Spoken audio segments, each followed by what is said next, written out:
You've been lied to about money your entire life. You've been told to build wealth. You need to cut out your daily coffee, save every single penny, and avoid debt like it's a monster. You've been told to create a crazy detailed budget, track every dollar, and that if you just got that one big raise, all your money problems would magically disappear. What if I told you that this advice is not only wrong, but is the very thing keeping you broke? These are just a few of the massive lies we've been fed for generations. Lies that sound smart, that sound logical, but are subconsciously torching your ability to ever get real financial freedom. Look, I know because I used to believe them, too. I followed all the rules. I tracked every penny. I felt guilty for every tiny luxury, and I thought earning more was the magic key. But I was still completely stuck, living paycheck to paycheck, with this constant, quiet anxiety about money that never, ever went away. It wasn't until I took apart these 5 lies, these garbage beliefs, that everything changed for me. In this video, I'm going to expose the 5 biggest money lies that are keeping you broke. But more importantly, I'm going to give you the simple, powerful truths that wealthy people actually use to build real, lasting financial freedom. By the end of this video, you won't just have better information. You'll have a totally new way to think about money. One that replaces fear and scarcity with clarity, confidence, and control. All right, the first big lie, and maybe the most common money advice on the planet. You need a budget. Not just any budget. One of those insane, track every single coffee budgets. You're told to count every dollar, stress out over your Netflix subscription, and feel guilty every time you eat out. The entire philosophy is built on making you feel bad. And here's the problem. For 99% of people, it just doesn't work. It's the money version of a crash diet. You might stick with it for a week, maybe a month, but eventually, your willpower just dies. You get tired of the constant guilt and the feeling that you can't enjoy your life. So you quit. You binge spend to make up for it. And you end up right back where you started, but now you feel even more shame, believing you're just bad with money. This whole thing makes you focus on the wrong enemy. You spend hours stressing over a $5 latte, which, over a year, is less than $2,000. Meanwhile, you're completely ignoring the giant expenses that are actually bankrupting you, like a massive car payment, a mortgage that eats 40% of your income, or credit card debt at 20% interest. You're busy swatting at flies while an elephant is sitting on your chest. The truth is, most wealthy people aren't obsessing over the small stuff. They aren't tracking every coffee. They focus on 2 things: automating their success and winning the big battles. So here's what actually works. Ditch the penny-pinching budget. Instead, use a pay-yourself-first system and focus on your huge expenses. Instead of tracking what you've already spent, you decide upfront what percentage of your income is for your future self. A popular guideline to start with is the 50/30/20 rule. 50% of your take-home pay for needs, 30% for wants, and a non-negotiable 20% for savings and investments. The second you get paid, that 20% automatically goes into your savings and investment accounts. It's gone before you can even think about spending it. This takes willpower completely out of the game. And the other 80%, you can spend it guilt-free. If you want the coffee, buy the coffee. That 30% wants bucket is your permission to spend on things you enjoy, which is what makes the system last. Then, once a year, you look at your 3 biggest expenses: housing, transportation, and food. Are you overspending on rent? Can you drive a cheaper car and save hundreds every month? Are you wasting money on food? For example, one analysis based on government data found the average U.S. household spent just under $4,000 on food away from home in 2023. Fixing these 3 areas will have 100 times more impact than cutting out every little thing that brings you joy. Stop policing your lattes. Automate your savings and go after the big rocks. That's how you build wealth without burning out. First, you do not need a lot of money to start investing. You can begin with as little as $5. You can buy fractional shares, owning a small slice of a huge company like Amazon or Apple for just a few bucks. The amount you start with is less important than the habit of actually starting. Second, the simplest way to build wealth isn't picking winning stocks. It's consistently investing in low-cost index funds, or ETFs. An index fund is like buying a tiny piece of the whole market, such as the S&P 500, which holds the 500 biggest U.S. companies. This makes you diversified instantly. Instead of betting on one horse, you're betting on the entire race. Historically, the stock market as a whole has always gone up over the long run, and almost no professional can consistently beat it. Third, you have to take your emotions out of it. Investing is not a get-rich-quick scheme, it's a get-rich-slowly plan. The market will go up and down. That's normal. Your job isn't to react to the news. It's to keep investing the same amount of money every month, no matter what. This is called dollar cost averaging. When the market is down, your money buys more shares. When it's up, it buys fewer. Over time, this evens everything out and stops you from making panicked, emotional mistakes. Stop waiting until you feel rich enough to invest. You invest to become rich. Start today, even if it's with just $20. Automate it into a diversified fund and let time and compounding do the heavy lifting. If you're getting value from this and you're tired of the old advice that doesn't work, do me a favor and hit that subscribe button. We're all about destroying myths and giving you the real strategies to take back control of your future. This is one of the most tempting and dangerous lies out there. If I just made more money, all my problems would be solved. We chase the promotion, the side hustle, the bigger salary, thinking that a bigger paycheck will fix our financial stress. A higher income is great, but it is not the key to building wealth. The problem is lifestyle inflation, and it's a trap. When most people get a raise, they upgrade their life. A nicer car, a bigger apartment, fancier restaurants. Their spending rises to meet their new income. They're just running faster on the hamster wheel, but not actually getting anywhere. They end up just as broke, but with a higher salary. I've seen people making $50,000 or $250,000 a year feel the exact same way. They're stuck in the same paycheck-to-paycheck cycle. Your savings rate is way more important than your income, especially in your first 10 years of building wealth. Think about this simple math. If person A makes $50,000 a year and saves 20%, they're putting away $10,000. If person B makes $100,000 a year and only saves 5%, they're only putting away $5,000. Person A, with half the income, is building wealth twice as fast. It's not about what you make, it's about what you keep. So the real move is to shift your entire focus from earning more to keeping more. This takes a conscious decision. The wealthy do this by locking in their lifestyle before their income goes up. The strategy: the next time you get a raise or a bonus, pretend it didn't happen. Immediately, take at least half of that new money and automate it straight into your investments. If you get a $500 a month raise, $250 of it immediately goes to your future self before you ever see it in your bank account. You can enjoy the other $250 as a lifestyle upgrade.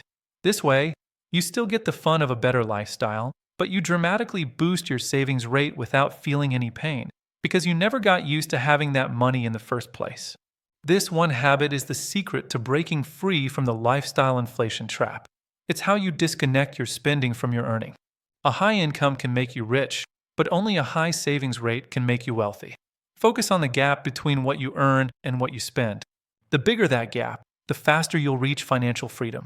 We've covered 4 practical lies about money, but this last one is the deepest, the most hidden, and the most destructive.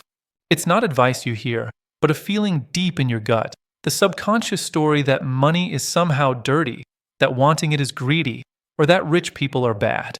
It can also show up as the belief that you're just not worthy of wealth, or that you're meant to struggle because of where you came from. These beliefs usually get installed in childhood based on how our parents talked about money. Maybe they fought about it all the time, so you associate money with stress. Perhaps you were told things like, money doesn't grow on trees, or rich people are selfish. These experiences create what experts call a money script, an unconscious rulebook that controls your financial decisions for the rest of your life. The reason this is so destructive is that if you subconsciously think money is bad or that you don't deserve it, you will constantly sabotage yourself. You'll get a bonus and feel an unconscious need to spend it all instantly. You'll be about to finally pay off your debt, and you'll suddenly invent a new, unnecessary expense. You'll avoid looking at your bank account because dealing with money makes you feel anxious or ashamed. Your conscious mind wants to build wealth, but your subconscious mind is slamming on the brakes, trying to protect you from something it thinks is evil or a status you don't deserve. This internal war is why so many people know what to do, but can never get themselves to actually do it. The only way out is to dig up these toxic beliefs and consciously rewrite them. This is the hardest work, but it's the most freeing. First, identify your money story. Get a journal and think about your first memories of money. What did your parents teach you about it? What phrases did you hear over and over? How does money make you feel right now? Anxious, guilty, excited, scared. Write it all down without judging yourself. You have to see the problem before you can fix it. Second, challenge and reframe those beliefs. If you believe money is the root of all evil, find proof that's wrong. Money builds hospitals, funds charities, and buys you the freedom to spend time with people you love. Reframe it. Money is a tool that can be used for incredible good. If you believe, I'm just bad with money, change it to a growth mindset. I am learning to get better with money every single day. Create positive money affirmations and say them out loud. This isn't magic. It's about rewiring the negative programming in your brain. Finally, forgive yourself for your past money mistakes. The debt you have, the bad investments, let the shame go. You made those decisions with the knowledge and the mindset you had back then. Beating yourself up just keeps you stuck. Acknowledge it, learn from it, and move on with your new, powerful beliefs. Money isn't good or evil. It's a neutral tool. It's an amplifier. It will just make you more of what you already are. By healing your relationship with money, you give yourself permission not just to build wealth, but to use it as a force for good in your life and for others. All right, so let's recap the 5 massive lies we just destroyed. 1. The lie that you need to budget every penny. The truth is you need to automate your savings and focus on the big wins. 2. The lie that all debt is bad. The truth is you must eliminate bad debt and use good debt as a powerful tool. 3. The lie that investing is only for the rich. The truth is you can and must start investing today with whatever you have. 4. The lie that you need to earn more money. The truth is your savings rate is what actually builds wealth. 5. And the deepest lie, that wanting money is greedy or that you don't deserve it. The truth is money is a neutral tool and you have to fix your mindset to win. Rejecting these lies isn't just about changing your bank balance. It's about changing your life. It's about trading financial anxiety for financial peace. It's about taking back control from a system that profits from your confusion. The path to financial freedom isn't some big secret. It's about unlearning the lies and embracing a few simple truths. It starts with a shift in your mind, followed by consistent action. To help you get started right now, I've created a free financial freedom starter kit.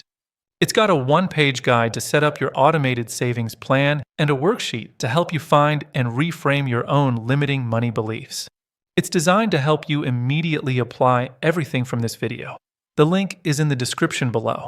Thank you for being here. If this message hit home, share it with someone who needs to hear it.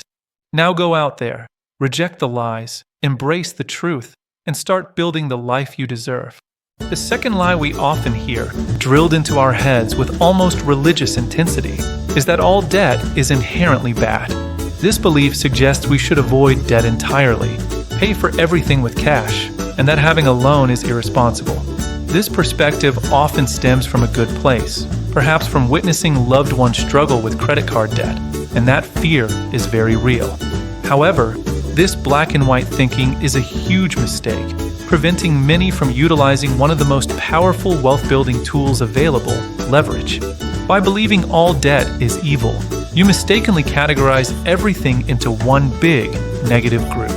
You might think a mortgage on a rental property, which generates income, is the same as credit card debt used for a big screen TV.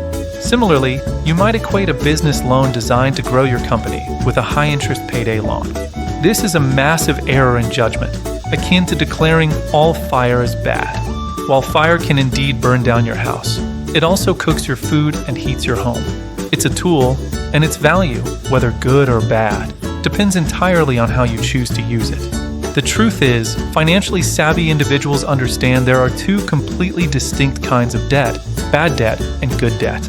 Bad debt is money borrowed to acquire items that lose value or generate no income. Think of credit card debt for clothes, or loans for cars that depreciate the moment they leave the lot. Any loan with an excessively high interest rate also falls into this category. This type of debt enriches others at your expense and actively destroys your personal wealth. Good debt, conversely, is money borrowed to acquire an asset that will appreciate in value or generate income. This strategic use of borrowed capital is precisely what we call leverage. When you secure a mortgage for a rental property, the tenant's rent covers your loan payments and provides you with additional cash flow. Similarly, a loan taken to start a profitable business allows the business itself to repay the debt. Borrowing money at a low interest rate to invest in something with a higher return means you're using other people's money to build your own wealth. Therefore, you must shift your perspective from viewing debt as a moral failing to seeing it as a strategic financial tool. Your primary mission should be to eliminate your bad debt, while simultaneously learning to strategically employ good debt. First, aggressively tackle your high-interest bad debt. Consolidate your credit cards and develop a clear plan to pay them off as quickly as possible. Stop using them for non-essential purchases. Consider this as extinguishing the fire that threatens your financial stability. Next, dedicate time to understanding good debt. Educate yourself on real estate investing and comprehend the mechanics of business loans. Wealthy individuals don't solely rely on their own capital, they strategically utilize the bank's money. They might put down 20% on an asset and borrow the remaining 80%, allowing them to control a much larger asset and multiply their returns. By discarding the misconception that all debt is bad, you unlock a world of strategic possibilities previously unseen. You transition from a mindset dominated by fear to one of control and creation. This next lie is an absolute dream killer. The belief that the stock market is merely a casino for millionaires. This myth suggests you need vast sums of money just to participate, and that the risks are so high you'll likely lose everything. This fear keeps millions on the sidelines, their money stagnating in savings accounts, constantly losing value to inflation. The worst part is, this belief often becomes a self-fulfilling prophecy. Because you think a lot of money is required to start, you procrastinate. You tell yourself, I'll invest when I get that promotion, or when I have $10,000 saved. But that day often never arrives. Years pass, and you miss out on the most potent force for wealth creation, compound interest. The time you've lost is irretrievable. The wealthy understand that wealth isn't solely about high income. It's about initiating investments early and maintaining consistency. Furthermore, the fear of risk causes you to confuse intelligent investing with reckless gambling. You envision day traders losing everything on a single bad bet, leading you to play it safe by keeping cash in the bank. However, you're overlooking the greatest risk of all, the guaranteed erosion of your money by inflation every single day. The solution lies in grasping three fundamental truths about investing.